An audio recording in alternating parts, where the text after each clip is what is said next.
NCERTയുടെ +2 biology text ബുക്കിൽ 6ാമത്തെ ചാപ്റ്ററിലും അതുപോലെ തന്നെ 11ാമത്തെ ചാപ്റ്ററിലും അഗാരോസ് ജെൽ ഇലക്ട്രോഫോറസിസ് എന്ന ടെക്നിക്കിനെ കുറിച്ച് പഠിക്കാനുണ്ട്. ഈ ക്ലാസ്സിൽ അഗാരോസ് ജെൽ ഇലക്ട്രോഫോറസിസ് എന്ന ടെക്നിക്ക് എന്താണെന്നും അതിൻ്റെ പ്രവർത്തനം എങ്ങനെയാണെന്നും നമുക്ക് നോക്കാം. DNA ഫ്രാഗ്മെൻറ്റ്സ്, അതായത് DNA തന്മാത്രകളെ അവയുടെ വലിപ്പത്തിനനുസരിച്ച് വേർതിരിച്ചെടുക്കാനായി ഈ ടെക്നിക്ക് വഴി നമുക്ക് സാധിക്കുന്നു. റെസ്ട്രിക്ഷൻ എൻസൈം ഡൈജഷന് ശേഷമോ അല്ലെങ്കിൽ PCR റിയാക്ഷന് ശേഷമോ നമുക്ക് ലഭിക്കുന്ന DNA ഫ്രാഗ്മെൻറ്റ്സിനെ അവയുടെ വലിപ്പത്തിനനുസരിച്ച് സെപ്പറേറ്റ് ചെയ്തെടുക്കാനും ഐസൊലേറ്റ് ചെയ്തെടുക്കാനുമായിട്ട് നാം ഈ ടെക്നിക്ക് ഉപയോഗിക്കുന്നു. ഇതാണ് ജെൽ ഇലക്ട്രോഫോറസിസ് അപ്പാരറ്റസ്. ഈ കാണുന്നത് കാത്തോഡ്, ഈ കാണുന്നത് ആനോഡ്.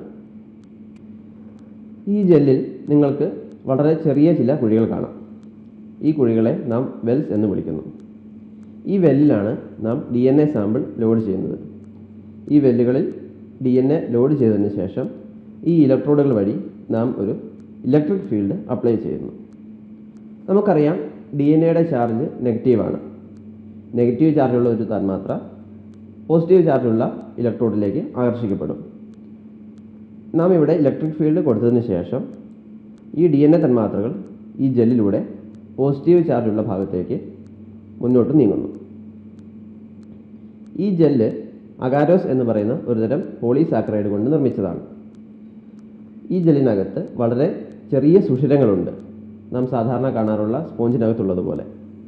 ഈ സുഷിരങ്ങളിലൂടെ DNA തന്മാത്രകൾക്ക് സഞ്ചരിക്കാൻ സാധിക്കും. ഈ സഞ്ചാരത്തിൻ്റെ വേഗത അവയുടെ വലിപ്പത്തിനനുസരിച്ച് ബന്ധപ്പെട്ടിരിക്കുന്നു. അതായത് നീളമുള്ള വലിയ DNA തന്മാത്രകൾ വളരെ പതുക്കെ സഞ്ചരിക്കുകയും എന്നാൽ ചെറിയ DNA തന്മാത്രകൾ വളരെ വേഗം തന്നെ ഇതിലൂടെ സഞ്ചരിക്കുകയും ചെയ്യുന്നു.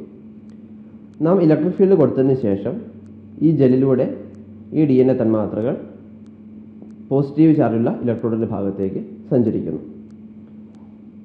ഇപ്പോൾ നാം ഈ കാണുന്ന വെൽസിലേക്ക് DNA സാമ്പിൾ ലോഡ് ചെയ്യാൻ പോവുകയാണ്.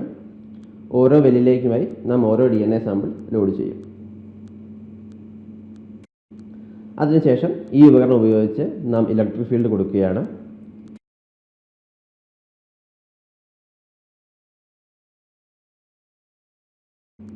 ഇനി ഈ ജെല്ലിലൂടെ DNA തന്മാത്രകൾ മുന്നോട്ട് സഞ്ചരിക്കും.